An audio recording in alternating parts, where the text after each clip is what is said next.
From far and wide, Oilers fans, this is Dolynny TV. And welcome back to another Edmonton Oilers game preview here on Dolynny TV. I'm Tyson, guys. Today we get set for what's going to be a very tough matchup just based on exactly how we've been playing of late. That's the issue. The Oilers, not exactly the hottest team or even close to being a hot team or even close to being a consistent team or close to being anything of a product fans want to watch on the ice at this point, to put it bluntly. We face the Arizona Coyotes at 7 p.m. at home tonight.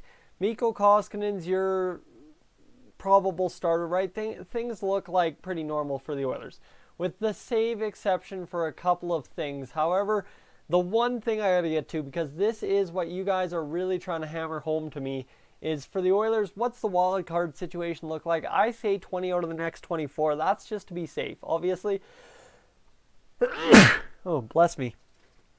But in reality, it could probably be 17, 16, somewhere in there, right? 16 out of our next, we've got 24 games left, so that gives us a 2-1 win-loss margin. That gives us 77 points, right? Or, pardon me, hold on, 85 points. 85 points could do the job. However, Minnesota's got just 23 games remaining, and all they need to get there is pretty much a 500 record. Same with everybody above us, except for Anaheim and Arizona. So tonight, yes, we need to go out there and do some damage against Arizona and get ourselves climbing back up the standings. The playoffs, I've long kissed them goodbye. But guys, you know I am not pro-tank, because any guy that's pro-tank for the Oilers with Connor McDavid, you got to screw loose. I'm sorry. There is something just unbelievable about, oh my God, another first round or first overall draft pick is going to solve the Oilers' problems. Sorry guys, we've got everybody else in the league laughing at us. Oh, you drafted first overall 10 years in a row. Ha ha ha. Well guys, you know what? If you're saying that another top pick is going to solve that, I'm sorry. That doesn't make sense. All you're asking for is the hate from the other NHL teams. And you know what? That player then weighs under the expectations of that top pick. And we've seen how they've passed out, right? Nail Yakupov, Taylor Hall, not exactly what you wanted. Ryan Nugent-Hopkins has been good. Connor McDavid, obviously godly. But realistically, that gets this roster nowhere. We've had 4 first overall picks, and this roster is nowhere near complete. So how can you say another one solves the issue, right? Another one, bang, the issues are solved. They aren't. They absolutely aren't. So tonight we need to get out there as a team and go out there and get a W against Arizona, climb up to hopefully what would be a tough spot. This is a tough question right now. With an Anaheim loss, we tied for 7th in the standings. Okay, fine and dandy. But they're playing Minnesota, who would then have 62 points and one of those wins. So somehow now we need the 2-8 in their last 10 Anaheim Ducks, who have won 1 game in a row, 5-2 over the Washington Capitals, to come out and defeat the kind of slumping Minnesota Wild, who are 2-5-3 in their last 10. And that essentially just puts them ahead of us in the standings, but we keep pace with guys in 1-2 spots, right? Suddenly we're only 5 points back of a playoff spot, or 6, depending on what Vancouver, Chicago, and Colorado do. Vancouver doesn't play tonight. They play Arizona tomorrow. So obviously then you're asking Arizona to win tomorrow or 2 days from now against Vancouver, right? It is just messy part of the season. But as I said, just go out and win. I don't care if we make the playoffs. I don't care if we finish last. Just go out, play to win, play hard, play with heart, physical, grind it out style that our bottom 6 is supposed to play, right? I called it out in the comments section today. It's as simple as this, guys. We do not have, as the Oilers team stands right now, guys who are going to go out there, change the tempo, change the pace of the game physically. Oh, Lucci's just going to throw a hit. Guys, he knocks nobody to the ice when he throws a hit, unless it's a greasy hit, and then we're sitting here wondering why the hell everyone's greasily hitting our guys, right? Obviously.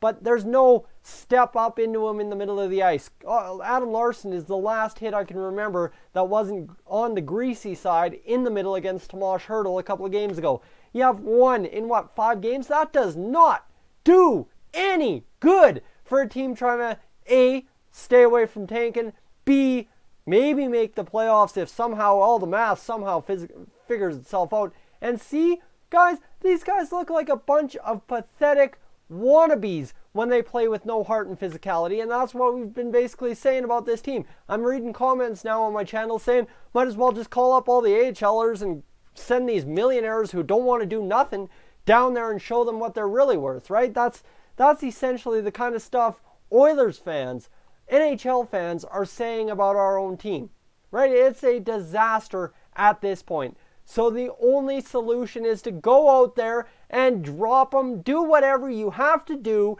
to show you have the heart to play as an NHL player, and that the fact that if this team wants to win next year, that you want to be a part of it. I don't buy into this, oh, it's the last 3 games of the season, I guess I've done nothing all year, but if I play 2 good games to end the year, I'll be back next year. And that's too much of what it's been in Edmonton over the course of the past 12 years. Way too much of that.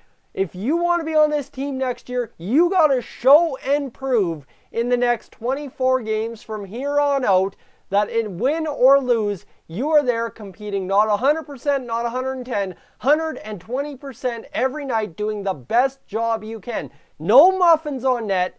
Get the puck as hard, as quickly on net as you possibly can with as much traffic in front to create chaos. That's how this bottom 6, how the bottom 3 lines should be scoring. Nuge, yes, I understand he should be fancy, whatever. He's a number 1 overall pick. But the other, 8 guys in the lineup, any given night as a forward, should be grinding to the front of the net and greasing the goals.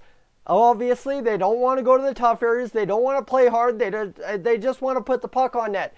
Great, we can have 40 shots on net a game, but 25 muffins and 15 okay shots gets you 1 goal or maybe 2. That doesn't win you hockey games in the NHL this time of year. So tonight, obviously against a weaker Arizona Coyotes team, this team needs to get out there and do that. And the lineup that will do that for the Oilers tonight is Leon Draisaitl, Connor McDavid, Zach Kassian. I love that line. Kassian's been doing well. He's been excelling. Keep it up. Keep it going. Do everything I've said. Reader, RNH, Gagne. You asked for the reunion. You've got it. Let's see what happens. Lucic, Cave, Chiasson. If there is any line in this lineup that should have 2 guys, 145 on the right side, 1 about 30 to 45 on the left side, banging and crashing for rebounds, the 3rd line has to do it tonight. There is no exception, no excuse not to be doing it. Seriously, you've got Colby Cave, who's great down low. He jumps in as the center, helps out. We are going to score goals. Unfortunately, the team doesn't play that way, and that's why we don't win hockey games in my mind. And then you've got Ratty, Brodziak, and Curry. I've already said we need to get rid of Brodziak, so do I expect much out of him? No. Ratty, do I expect to be dangerous with Josh Curry, who he's played with in the AHL? I believe it's Josh Curry. Hold on, pardon me. I should maybe check that. Curry, yeah, Josh Curry. I was looking at it right there. Pardon me. Lost my train of thought. However, Josh Curry and Ty Ratty, they've played in the AHL last year. If they can't go out there and change the pace as a 4th line a little bit while dragging the anchor that is Kyle Brodziak at this point, I don't know. I'm really losing hope that anybody in the organization can help out, because Josh Curry has yet to play an NHL game for the Oilers, and here he is with a chance to go out there and do it. So I'm going to, with that, pull up Josh Curry's stats for you, because this is where it gets fun. 1992 born, so he's 26 years old. Man, that infectious smile. He looks good. Charlottetown PEI boy.